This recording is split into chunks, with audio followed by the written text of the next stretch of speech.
Hi everyone, Dan Griesbaum Jr. here with Dan Griesbaum Sr. Getting together to talk a little bit about Grosse Pointe South's second annual Baseball Hall of Fame event, which is coming up here on February 2nd? February 1st, right around the corner, inducting the second class of the Hall of Fame. And I just wanted to talk briefly about one of our inductees coming up here, Sean Bruce, class of 1987, one of the great all-time athletes out of Grosse Pointe South. What do you remember thinking way back about Sean Bruce as a 16-year-old? Well, first of all, he was obviously a very talented all-around athlete. Not only baseball, but basketball. I believe he even played some soccer at one point. But Sean just did a marvelous job for us in the baseball program as a shortstop and leadoff hitter. Yeah, just a great all-around athlete. In fact, I believe may have held the points record in basketball at one time, one of only a few players to get 1,000 points, Grosse Pointe South's basketball program. But just thinking way back, I guess, first of all, to the late 80s time period in general, when did you first become aware of Sean Bruce as a baseball player? Well, we knew right away that he was an excellent player. He was a junior on what we thought the 86 team was our first district champion, actually. And we graduated quite a few players that year. And we only had, in 87, 2 returning starters, basically him and Doug Lucas. And not much was expected back at that time for the 87 team, but Sean, along with his teammates, who we'll be talking about, I'm sure, didn't want to believe that, and with 2 returning starters, they went to the Final Four. Yeah, it came out of nowhere a little bit. What were the ultimately some of the strengths of that 1987 team, the first South team to go to the Final Four? Well, the strength, obviously, Sean as leadoff. We had a great group of juniors on that team as well. Doug Lucas, Marty Sad, Mike Paul, Marcus Wysocki, and the other seniors, Dan Samini, who's going to be inducted in the Hall also. And Marcus Wysocki, already a Hall of Famer. Right, exactly. Tim Nugent as well. Just a very good all-around team. Scott Tucker was another one. Yeah, definitely. As far as Sean goes, eventually offered a scholarship to Michigan State to play baseball. When did you kind of identify that he was that level of a player, someone who was a Division I baseball player? Well, it was pretty early on as a junior, first of all, but he really did come into his own as a senior.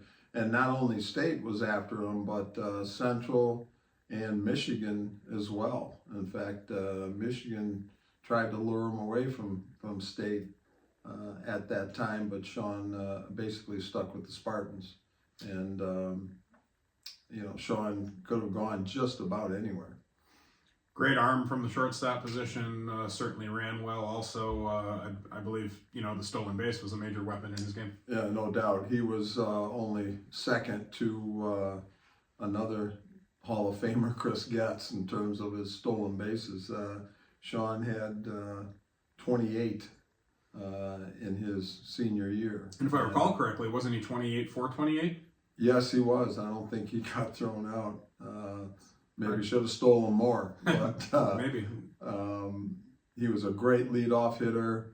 Also had some power. I mean, I remember his home run against Berkeley in the regional. He led off the game with a home run that really set the tone in that game and propelled us to the Final Four. Yeah, I mean, put yourself, I guess, back in that situation. Being in something like a regional final is not altogether foreign to us anymore, but that was the school's first regional final, right on the doorstep of the Final Four, and for him to lead off the game, I believe against a lefty pitcher with a home run, yes, that's got to really settle the team in, I would think. It really did. That team, again, really got hot from the middle to the end of the year. I think they won like 14, 15 in a row. something like that. And they went into the playoffs, and again, we have to beat North. Had to do that. Had to beat a Sterling Heights team that had a pitcher, Dave Kalis, who I believe was 12-1 or 12-0 or something like some crazy record that he had. We beat them 4-0. Marcus Wysocki on the hill for that one, and Scott Tucker was on the mound along with John Joliet in the Berkeley game, and we won that one basically quite handily. Yeah, the district semifinal there, I believe it was. It's it's kind of an old story to us now. North having to play South. 2 top 10 ranked teams that year, and that's kind of the first time perhaps that happened, and now it's kind of a regular occurrence that we've gotten used to. But do you remember having any special kind of nerves going into that game, considering the year that you had, and it could really all be over? Oh yeah, you always do, because again, it doesn't matter necessarily what happens during the year. The playoffs are just a different ball game overall, and they had good pitching then, and just like they've had good pitching now, almost 40 years later. And I think it ended up being back-to-back years with that pitching matchup. Mark Wysocki and Rick, I believe it's Rick Rigoletto. I believe his name was Rigoletto. Yeah. At North, I think facing each other in districts back-to-back years. South winning one, North winning one, both tight games, but kind of a precursor of things to come. Perhaps in the North-South rivalry. No doubt. But we'll talk a little bit more about that team, especially because, as you mentioned, Dan Samini also going into the Hall from that same group. But Sean Bruce, special obviously on the field, and then you had the opportunity, as you have many times with many other great players, had the opportunity to coach with them as well. Can you talk about that a little bit?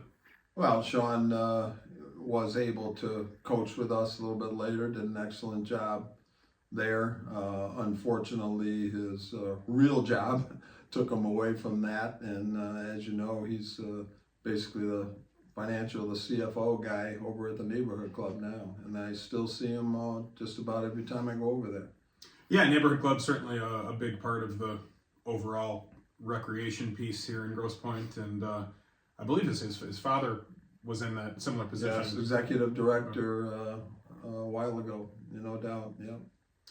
Yeah, so Sean Bruce, big part of overall the Grosse Pointe South baseball legacy. We'll look forward to inducting him into the Grosse Pointe South Baseball Hall of Fame. Certainly a very deserving member of that Hall of Fame, and perhaps someone that maybe could have even gotten in the first year. Just obviously not everybody can get in at once, but Sean, just as deserving as everybody else, and somehow managed to not be first team All-State, but was second team All-State. Certainly seems like somebody that could have been first team. No doubt. You know how that goes when you get to those all-state meetings. You get people from all over the state, and sometimes their stats are just incredible, and people don't overlook stats like that.